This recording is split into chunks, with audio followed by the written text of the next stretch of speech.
Since everyone, both the gods of the world and people, says that nothing existed before chaos, I shall prove they are all wrong because they do not know the origin of chaos or its root. Here is the proof. Although certainly people in general are inclined to say that chaos is darkness, in actuality, chaos comes from a shadow, and it is the shadow that has been called darkness. The shadow comes from something that has existed from the beginning, and so it is obvious that something in the beginning existed before chaos came into being, and chaos came after what was in the beginning. Let us consider the facts of the matter, and particularly what was the beginning from which chaos came. In this way will the truth be clearly demonstrated. After the world of the immortals was brought to completion out of the infinite, a being with this likeness, called Sophia, flowed from the pistis. This being expressed its wish that it come to resemble the first light, and at once its wish appeared as a heavenly likeness with an incomprehensible greatness.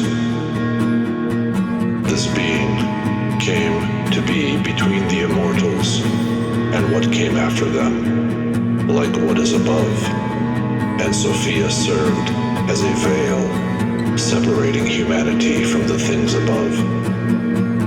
The aeon of truth has no shadow within it, because infinite light shines everywhere within it. There is a shadow, however, outside it, and the shadow has been called darkness.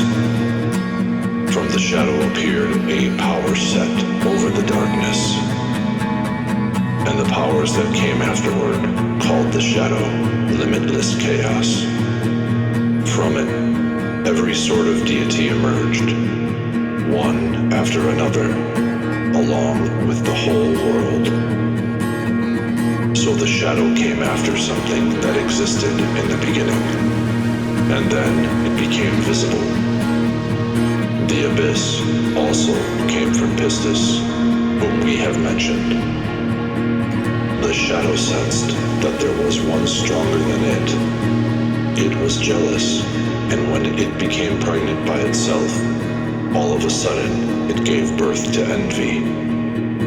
Since then, the principle of envy has appeared in all the aeons and their worlds. But envy turned out to be an aborted fetus without any spirit in it, and it came into being as a shadow in an expanse of watery substance. Bitter wrath came into being from the shadow and was cast into a region of chaos. Since that day, watery substance has been visible. What lurked in the shadow flowed out and appeared in chaos. Just as all the afterbirth of a woman who gives birth to a baby flows out, so also the matter that came into being from the shadow was cast out. Matter did not come out of chaos. It was in chaos, in a region of chaos. After these things happened, Pistis came and appeared over chaotic matter, which had been expelled like an aborted fetus, without any spirit in it. For chaos is all limitless darkness and unfathomable water. When Pistis saw what came into being from her deficiency, she was disturbed, and her disturbance appeared as something frightful, and it fled to her in the chaos. She turned to it and blew into its face in the abyss, below all of the heavens. When Pistis Sophia wanted to cause this thing with no spirit to be made into a likeness of the divine and rule over matter and all its powers, For the first time, an archon appeared out of the waters, lion-like in appearance, androgynous, with great authority in himself, but ignorant of where he came from. When Pistis Sophia saw him moving in the depths of the waters, she said to him, "Young man, move over here," which is the meaning of Yaldabaoth. Since then, the faculty of speech has come to expression, and the faculty of speech pertains to the gods, angels, and people. The gods, angels, and people have brought to completion what has come into being by means of the Word. The ruler, Yaldabaoth, is ignorant of the power of Pistis. He did not see her face, but in the water he saw the likeness that spoke to him, and from that voice he called himself Yaldabaoth. Those who are perfect call him Ariel, because he is like a lion. After Yaldabaoth assumed authority over matter, Pistis Sophia withdrew up to her light. When the ruler saw his greatness, he saw only himself, and nothing else except water and darkness. He thought that only he existed. His thought was completed by means of the Word, and it appeared as a spirit moving to and fro over the waters. When the spirit appeared, the ruler separated the watery substance to one region, and the dry substance to another region. From matter, the ruler created for himself a dwelling place and called it heaven. And from matter he created a footstool and called it earth. After this, the ruler had a thought in accordance with his nature, and he created an androgynous being by the means of the Word. He opened his mouth and cooed to him. The child opened his eyes and saw his father, and he said to him, "Ee." So his father called him Yao. The ruler created a second son and cooed to him. The child opened his eyes and said to his father, "Eh." So his father called him Eloe. The ruler created a third son and cooed to him. The child opened his eyes and said to his father, "Az." So his father called him Astaphaeus. These are the three sons of their father. 7 androgynous beings appeared in chaos, and they have masculine names and feminine names. Yaldabaoth's feminine name is Forethought, Sambathis, which designates the weak. His son is called Yao, and his feminine name is Mastery. Sabaoth's feminine name is Divinity. Adonaius's name is Kingship. Eloeus's feminine name is Envy. Oreos's feminine name is Wealth. Astaphaeus's feminine name is Sophia. These are the 7 powers of the 7 heavens of chaos. The powers were androgynous in accordance with the immortal pattern that existed before them and the will of the Pistis, so that the likeness of what was from the beginning might have power to the end. You will find the function of the masculine names and powers in the Archangelic Book of Moses the Prophet. The feminine names are in the first book of Norea. Since the chief creator, Yaldabaoth, had great authorities at his disposal, he created beautiful heavens by means of the Word as dwelling places for each of his sons, And in each heaven he created great glories, 7 times glorious. Each son had within his heaven thrones, mansions, temples, chariots, virgin spirits, and their glories, extending up to an invisible realm, as well as armies of divine, lordly, angelic, and archangelic powers, myriads without number, so they might serve. You will find a precise account of this in the first discourse of Aurea. Everything was completed in this way, up to the 6th heaven, the heaven of Sophia. This heaven and earth were disrupted by the troublemaker, who was beneath them all. The 6 heavens shook, for the powers of chaos did not know who had disturbed the heaven beneath them. When Pistis found out about the harm caused by the troublemaker, she blew her breath, and she bound him and cast him down to Tartaros. Since then, heaven and earth have established themselves through Sophia, who is the daughter of Yaldabaoth, and is beneath them all. After the heavens, their powers and their entire government were established. The chief creator exalted himself, and he was glorified by the whole army of angels. All the gods and their angels praised and glorified him. He was delighted. He boasted over and over again and said to them, I don't need anything. He said, I am God, and there is no other but me. When he said this, he sinned against all the immortals who speak forth, and they watched him carefully. When Pistis saw the impiety of the supreme ruler, she became angry. Without being seen, she said, You are wrong, Samael, which means blind God. An enlightened, immortal human exists before you, and will appear within the forms you have shaped. The human will trample upon you as potter's clay is trampled, and you will descend with those who are yours to your mother, the abyss. And when your work comes to an end, all the deficiency that appeared from truth will be dissolved. It will cease to be, and it will be like what never was.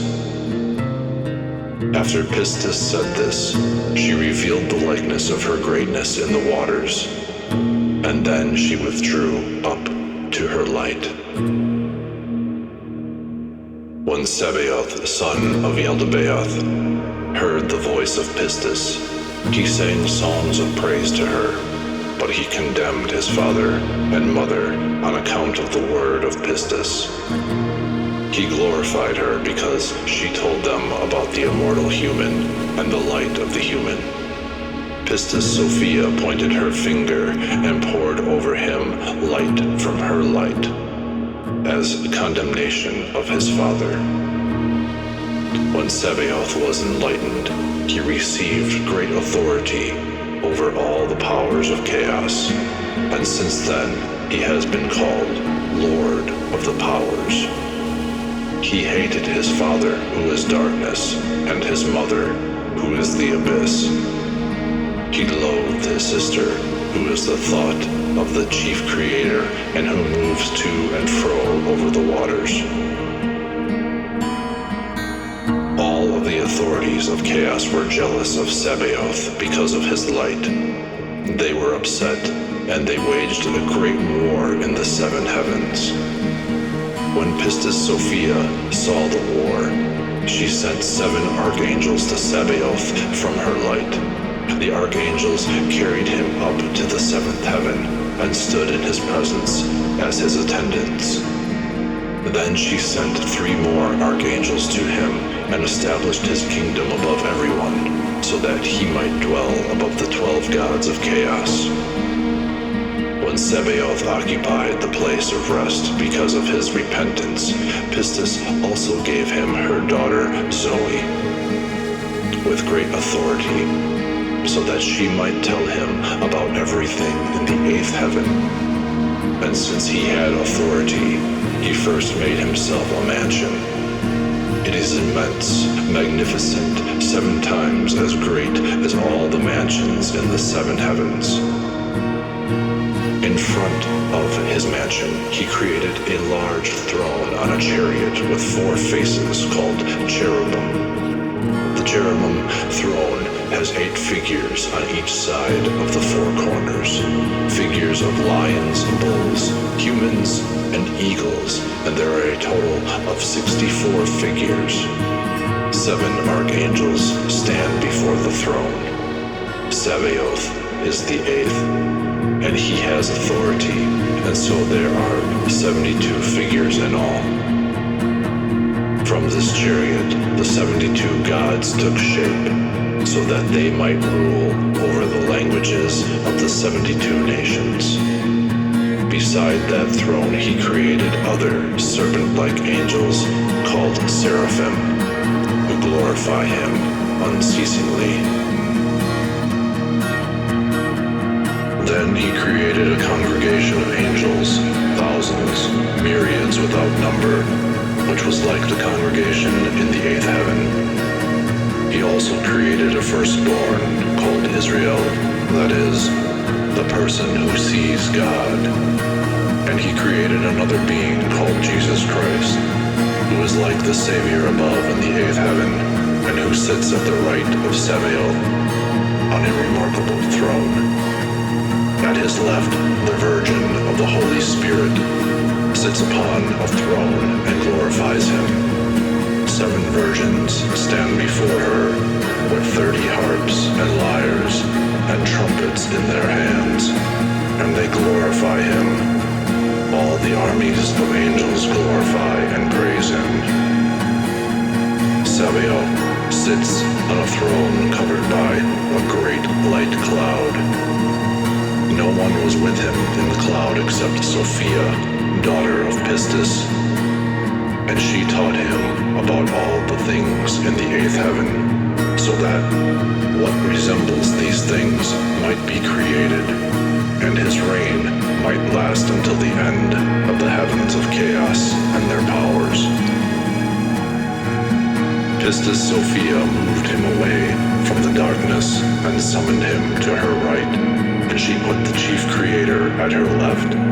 Since then, right has been called justice, and left has been called injustice. They all received a realm in the congregation of justice, and injustice is set over all their creations. When the chief creator of chaos saw his son Sabaoth and the glory in which he dwells, and recognized that he was the greatest of all the authorities of chaos, he was jealous of him. He was angry, and he engendered death from his own death.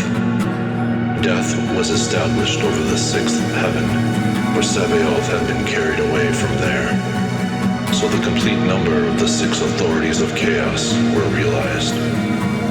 Since death was androgynous, he had sex with himself and produced 7 androgynous children. These are the names of the males: envy, wrath, tears, sighs, grief, lament, tearful groans. These are the names of the females: anger, pain, lust, sighs, curses, bitterness, strife. They had sex with each other, and each one conceived 7 children, so that the children totaled 49 androgynous demons. You will find their names and functions in the Book of Solomon. In the presence of these, Zoe, who dwells with Sabaoth, created 7 good androgynous powers. These are the names of the males: the one not jealous, the blessed, the joyful, the true, the one not envious, the beloved, the faithful. These are the names of the females: peace, gladness, joyfulness, blessedness, truth, love, faith. Many good and pure spirits come from these powers. You will find their accomplishments and functions in the configuration of the fate of heaven beneath the 12. When the chief creator saw the reflection of Pistis in the waters, he was deeply distressed, especially when he heard her voice, which was like the first voice that called to him out of the waters. When he knew that she was the one who gave him his name, he groaned.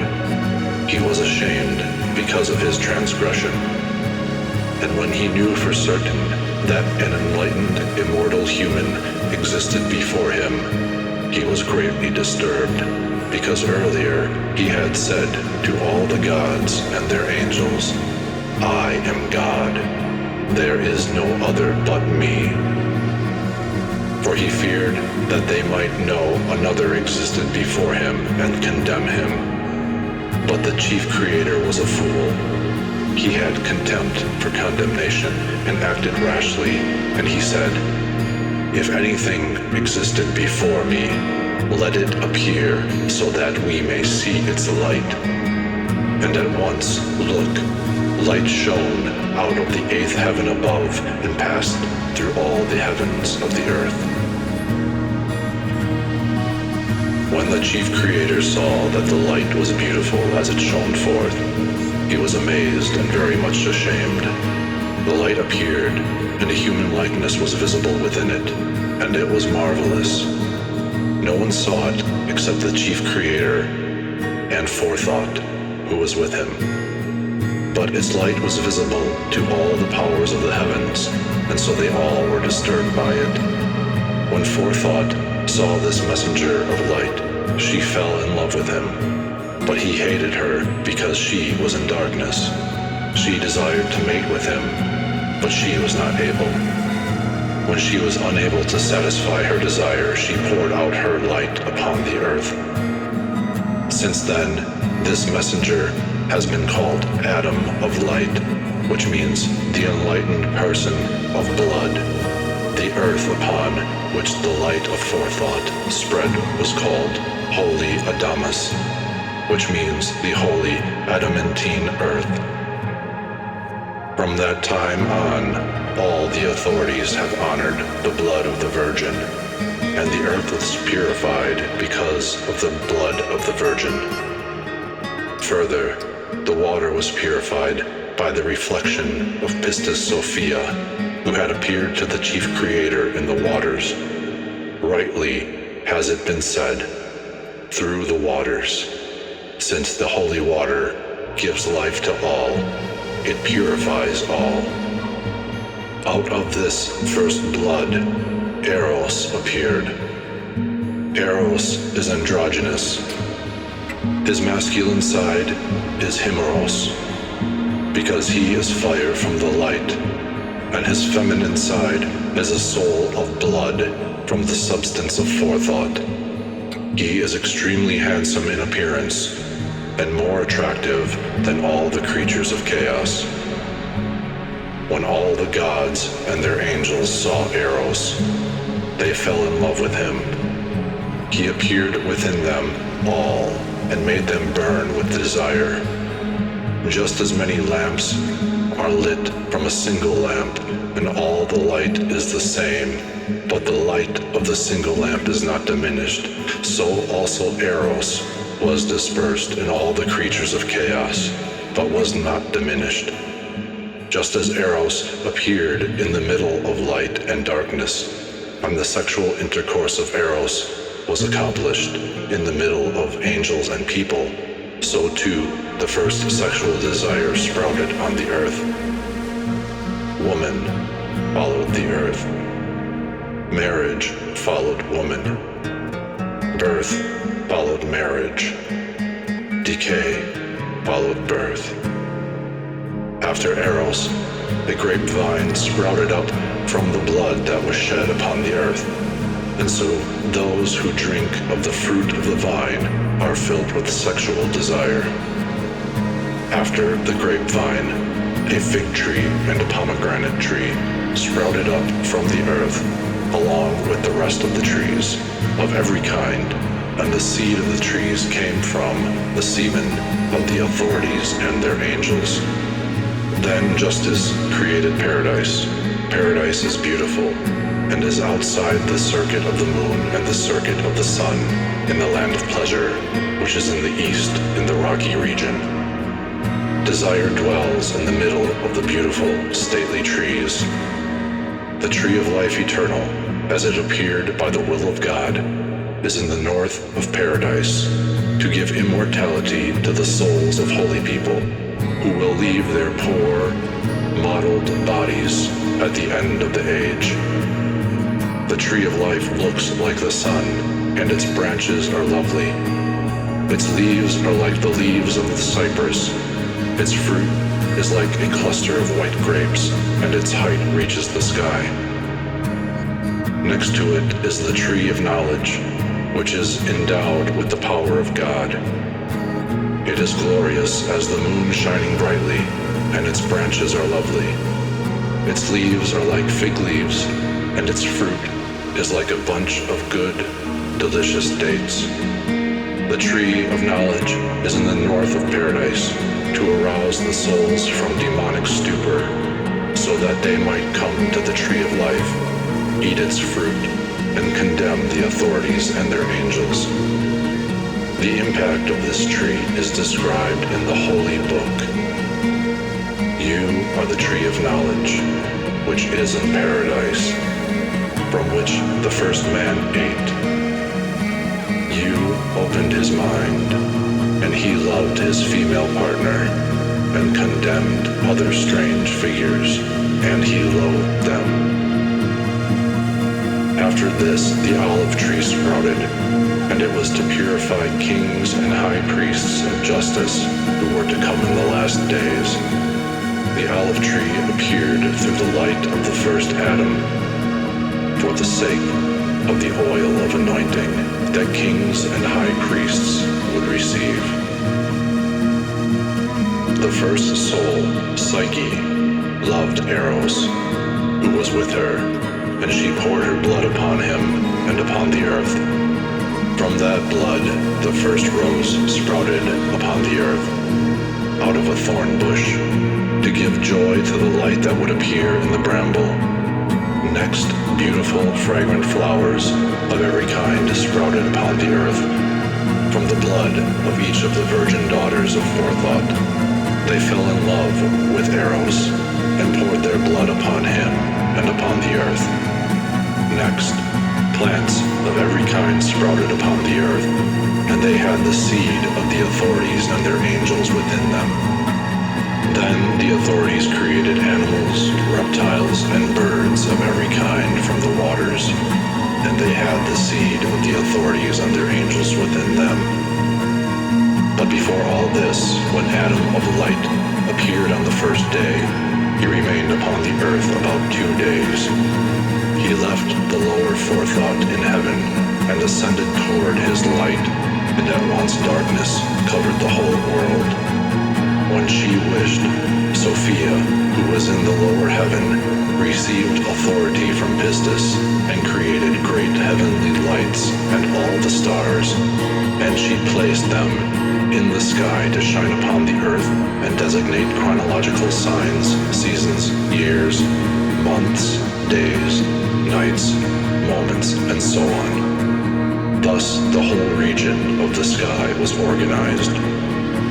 When Adam of light wished to enter his light, which is the 8th heaven, he could not do so because of the poverty mingled with his light. So he created a great aeon for himself, and in that eternal realm he created 6 more realms and their worlds, which are 6 in number and 7 times better than the heavens of chaos and their worlds.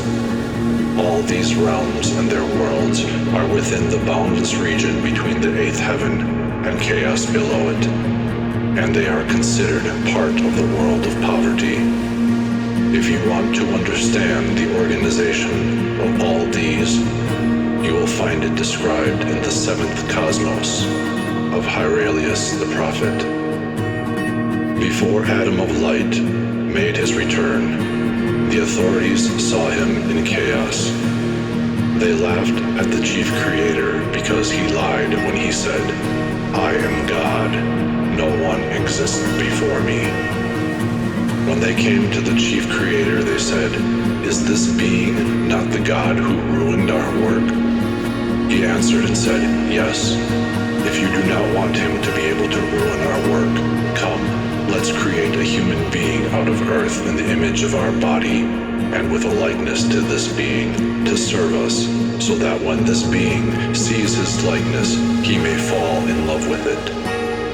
Then he will no longer ruin our work, and we shall make the children of the light our slaves for this entire age." All this happened in accordance with the Pistis' forethought, so that humanity might appear in this likeness and condemn the authorities because of their modeled bodies. For their modeled bodies contained the light. The authorities received knowledge they needed to create humanity. Sophia Zoe, who was with Sabaoth, anticipated them. She laughed at their decision because they are blind, and they created humanity in ignorance and against their own interests. They did not know what they were doing. So she anticipated them. She created her own human being first, so that he might tell the modeled bodies of the authorities how to despise them and how to escape them. The birth of the instructor happened like this. When Sophia let a drop of light fall, it landed on the water, and at once there appeared an androgynous human being. Sophia first made the drop into the form of a female body, and then she took the body and gave it shape, like the mother who had appeared. She finished it in 12 months. An androgynous human being was born, whom the Greeks called hermaphrodite. The Hebrews call the child's mother Eve of life, which means the female instructor of life, and the child born to her is Lord. Later, the authorities called the child the beast, so that it might lead their modeled bodies astray. The meaning of the beast is the instructor, for it turned out to be the wisest of all creatures. Eve is the first virgin, and she gave birth to her first child without a man. She was her own physician. For this reason, she is said to have declared, "I am part of my mother, and I am the mother. I am the wife. I am the virgin. I am pregnant. I am the physician. I am the comforter of birth pains. My husband produced me, and I am his mother, and he is my father and Lord. He is my strength. He speaks of what he wants reasonably. I am becoming, but I have given birth to a lordly person." This was revealed by the will of Sabaoth and his Christ to the souls who were going to enter the modeled bodies of the authorities, about whom the Holy Voice said, "Flourish and multiply, rule over all creatures." These souls were taken captive in accordance with their destinies by the chief creator, and they were locked up in the prisons of the modeled bodies until the end of the age. Then the chief creator voiced his opinion about humankind to those who were with him. Then each of them ejaculated his semen into the middle of the navel of the earth. Since then, the 7 archons have formed humanity with a body resembling their own body. But the likeness of humankind reflects the human being who appeared to them. The modeled body came into being part by part from each of the rulers, and the leader of the rulers created the brain and marrow. Afterward, the person appeared like the one before him. He became a person with soul, and he was called Adam, which means father, after the name of the one who was before him. After Adam was made, the chief creator abandoned him as a lifeless vessel, since Adam was formed like an aborted fetus with no spirit. When the chief ruler recalled the word of Pistis, he was afraid that the true human might enter his modeled body and rule over it. So he left his modeled body 40 days without soul, and he withdrew and left him. On the 40th day, Sophia Zoe blew her breath into Adam, in whom there was no soul. He began to crawl on the ground, but he could not stand up. When the 7 rulers came and saw him, they were greatly troubled. They approached him and grabbed him, and the chief ruler said to the breath within him, "Who are you? Where have you come from?" He answered and said, "I have come through the power of the human to destroy your work." When they heard this, they glorified him, because he gave them rest from their fear and concern. They called that day the Day of Rest, because they rested themselves from their troubles. When they saw that Adam could not stand up, they were glad. They took him and put him in paradise and withdrew up to their heavens. After the day of rest, Sophia sent her daughter Zoe, called Eve, as an instructor to raise Adam, in whom there was no soul, so that the children he would engender might be vessels of light. When Eve saw her male partner on the ground, she felt sorry for him and said, "Adam, live, get up from the ground." At once her word became an accomplished deed.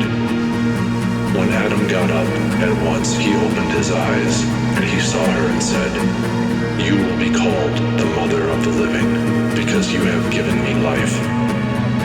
The authorities were told that their modeled body was alive and had gotten up, and they were greatly troubled. They sent 7 archangels to see what had happened. They came to Adam, and when they saw Eve speaking with him, they said to each other, "Who is this enlightened woman? She looks like what appeared to us in the light. Come, let's seize her and ejaculate our semen into her, so that she may be unclean and unable to ascend to her light, and her children will serve us.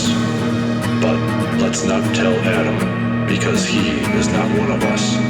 Instead, let's put him to sleep and suggest to him in his sleep that Eve came from his rib, so that the woman may serve and he may rule over her." Since Eve was a heavenly power, she laughed at what they had in mind. She blinded their eyes and secretly left something that resembled her with Adam. She entered the tree of knowledge and stayed there. The rulers chased her, and she revealed to them that she had entered the tree and had become a tree. The blind powers fell into great fear and ran away. Later, when they recovered their sight, they came to Adam. They saw a female like that woman with him, and they were troubled and thought this was the true Eve. They acted rashly. They came to her, seized her, and ejaculated their semen upon her. The powers acted wickedly. They defiled her in ways natural and obscene. First they defiled the seal of her voice, which had said to them, "What exists before you?" In this way they meant also to defile those who say that they were born at the end of the age, through the Word, through the true human. The authorities and their angels erred. They did not know they defiled their own body and likeness in all these ways. She first became pregnant with Abel from the first ruler, and then she gave birth to her other children from the 7 authorities and their angels. All of this happened in accordance with the chief creator's forethought, so that the first mother might bear within herself every seed, every one mixed and joined with the fate of the world and its configurations and justice. A plan for Eve emerged, that the modeled bodies of the authorities might contain the light. Then the light would condemn the authorities through their own modeled bodies. The first atom of light is spiritual and appeared on the first day. The second atom is physical and appeared on the sixth day, called Aphrodite. The third atom is earthly, a person of law, who appeared on the eighth day, called Sunday, after the poor day of rest. The offspring of earthly Adam multiplied and filled the earth, and they acquired all the technical skills physical Adam had, but they were all in ignorance. Let me continue. When the rulers saw him and the woman with him in error and ignorance, like animals, they were very pleased. Then they found out that the immortal human was not going to pass them by, and they would even have to fear the woman who turned into a tree. They were troubled and said, "Could this be the one who blinded us and taught us about the defiled woman who resembles the true human in order to overpower us?" The seven hatched a plot. They approached Adam and Eve carefully and said to him, "You may eat the fruit of every tree created for you in paradise, but be careful not to eat from the tree of knowledge. If you eat, you will die." They gave them a great fright and withdrew up to their authorities. The beast, the wisest of all creatures, came by. When it saw the likeness of their mother Eve, it said to her, "What did God say to you? Do not eat from the tree of knowledge." She said, "He not only said, 'Do not eat from it,' but 'Do not touch it, or you will die.'" The beast said to her, "Don't be afraid. You certainly will not die. He knows that when you eat from it, your minds will become sober, and you will be like gods, knowing the difference between evil and good people. He said this to you because he is jealous, so that you would not eat from it." Eve believed the words of the instructor. She looked at the tree and saw it was beautiful and appealing, and she liked it. She took some of its fruit and ate, and she gave it to her husband too, and he also ate. Their minds opened. When they had eaten, the light of knowledge shone on them. When they clothed themselves with shame, they knew they were stripped of knowledge. When they became sober, they saw they were naked, and they fell in love. When they saw their makers looked like beasts, they loathed them. They understood a great deal. When the rulers realized that Adam and Eve had broken their commandment, they entered a paradise and came to Adam and Eve with an earthquake and a great threat in order to see what happened as a result of the help that was given. Adam and Eve were very much disturbed, and they hid in the trees in paradise. The rulers did not know where they were, and they said, "Adam, where are you?" He said, "I'm here. I was ashamed and hid because I was afraid of you." They said to him ignorantly, "Who told you about the shame with which you clothed yourselves, unless you ate from the tree?" He said, "The woman you gave it to me, and I ate." They said to the woman, "What have you done?" She answered and said, "The instructor urged me to eat it, and I ate." The rulers approached the instructor. Their eyes were blinded by it, and they could not do anything to it. They were powerless, and they cursed it. Then they came to the woman, and they cursed her and her children. After the woman, they cursed Adam and the earth, and the fruit because of him. Everything they created, they cursed. There is no blessing from them.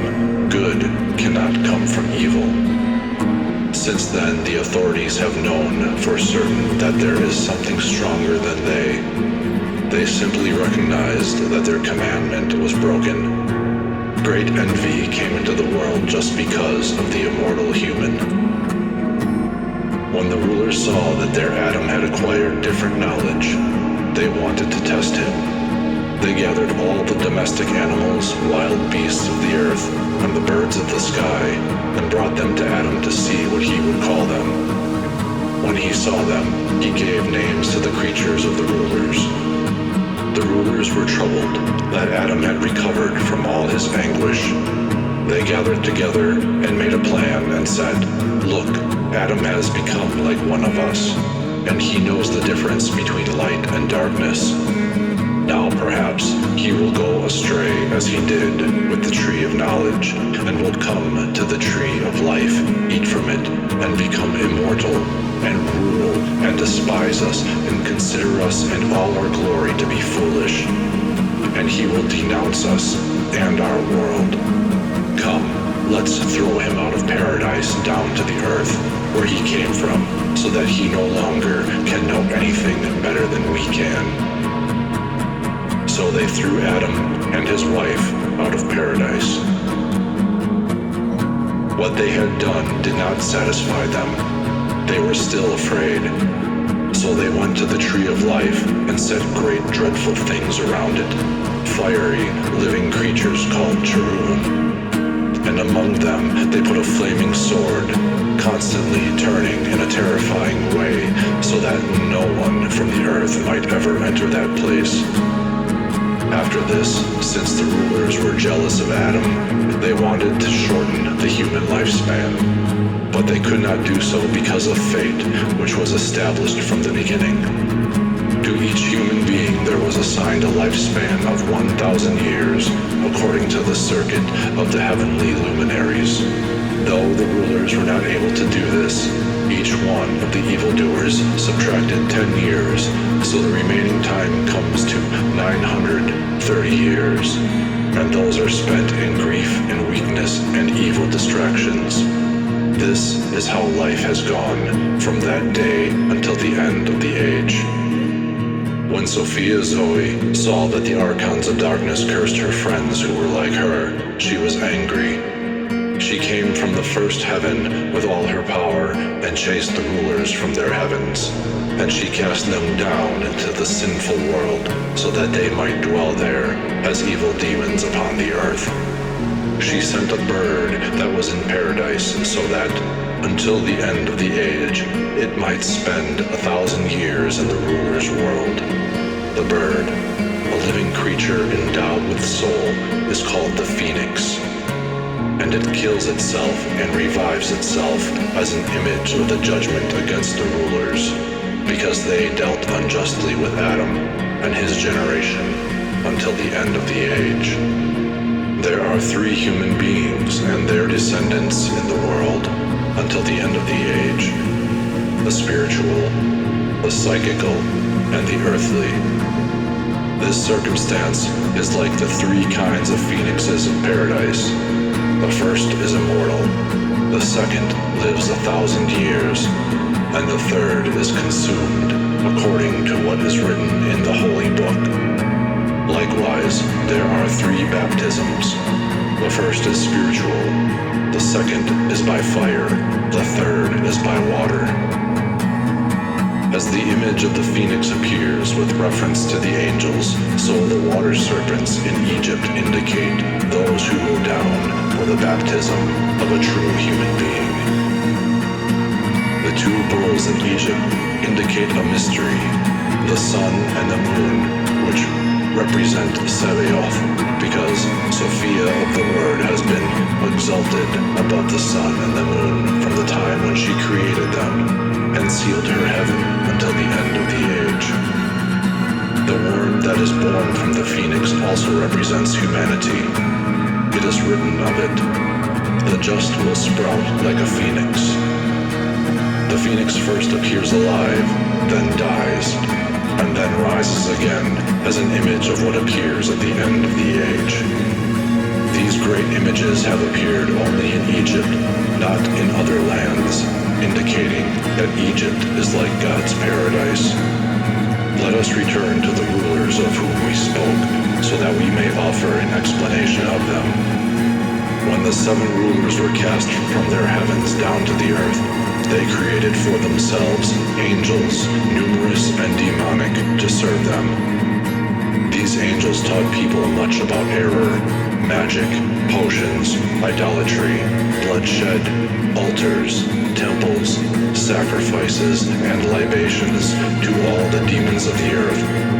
The angels work with fate, which came into being by agreement of the gods of injustice and justice. So when the world came into being, it went about in error and confusion all the time. All people on the earth served the demons from the creation until the end of the age, both the angels of justice and the people of injustice. Thus the world was in confusion, ignorance, and stupor. All erred until the appearance of the true human. Enough on this.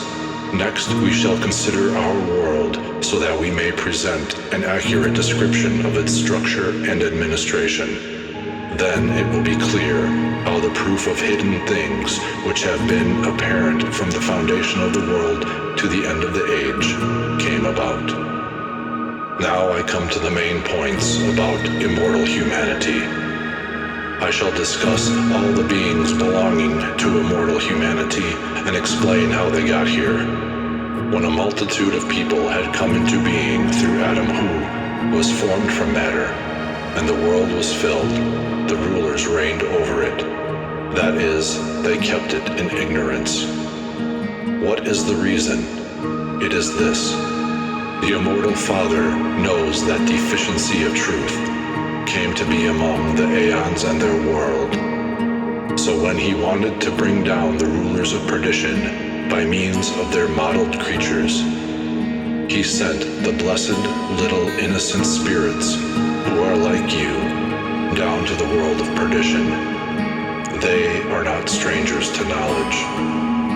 All knowledge is in one angel who appears to them. This angel stands before the Father and is not incapable of giving them knowledge. Whenever they appear in the world of perdition, the blessed spirits immediately reveal the pattern of incorruptibility so as to condemn the rulers and their powers.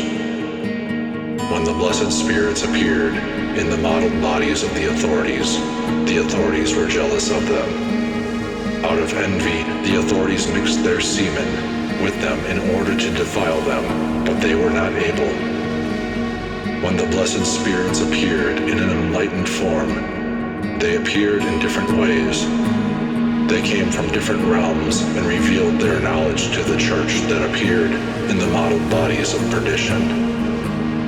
The church was found to have all kinds of seed because of the seed of the authorities mixed with it. Then the Savior made all of them one. The spirits of these people proved to be superior, being blessed, but varying in election. There are many others who are kingless and superior to everyone before them. So there are 4 generations. 3 generations belong to the kings of the 8th heaven, and the 4th generation, which is the most exalted, is kingless and perfect. These people will enter the holy place of their Father, and they will reside in rest and eternal, ineffable glory and ceaseless joy. They are already kings. They are the immortal within the mortal, and they will condemn the gods of chaos and their powers. The Word, who is above all, was sent for one reason only, to announce what is unknown. He said, "There is nothing hidden that is not apparent, and what has not been known will be known." These people were sent to reveal what is hidden and expose the 7 authorities of chaos and their godlessness, and so they were condemned to death. When all those who are perfect appeared in the modeled bodies of the rulers and revealed matchless truth, they put to shame all the wisdom of the gods. Their fate was condemnation. Their power was dried up. Their dominion was dissolved. Their forethought was empty, as was their glory. Before the end of the age, this whole region will shake with loud thunder. The archons will lament because of their fear of death. The angels will grieve for their human beings. The demons will weep over their times and seasons, and their people will mourn and cry on account of their death. Then the age will come, and they will be disturbed. Their kings will be drunk from the flaming sword and will wage war against each other, so that the earth will be drunk from the blood that is poured out. The seas will be troubled by war. The sun will darken and the moon will lose its light. The stars of the sky will abandon their circuits, and loud thunder will roar from a great power above all the powers of chaos, where the firmament of the female is located. She had produced the first creation, and now she will put away her wise fire of afterthought and put on irrational wrath. Pistis Sophia will drive out the gods of chaos, whom she had created along with the chief creator, and she will cast them down to the abyss. They will be wiped out through their own injustice. They will be like the mountains blazing with fire, and they will consume one another until they are destroyed by their chief creator. When he destroys them, he will turn on himself and attack himself until he is no more. The heavens of the gods of chaos will collapse upon one another, and their powers will be consumed. Their realms will also be overthrown. The chief creator's heaven will fall and split in half. His stars in their sphere will fall down to the earth, and the earth will not be able to endure them. They will fall down to the abyss, and the abyss will be overthrown. The light will overcome the darkness and banish it. The darkness will be like something that never was, and the source of darkness will be dissolved. Deficiency will be pulled out by its root and cast down into the darkness, and the light will withdraw up to its root. The glory of the unbegotten will appear and fill all the eternal realms when the prophets and the writings of the rulers are revealed and fulfilled by who are called perfect. Those who have not become perfect in the unbegotten Father will receive glory in their realms and the kingdoms of immortals, but they will never enter the kingless realm. All must return to the place where they came from.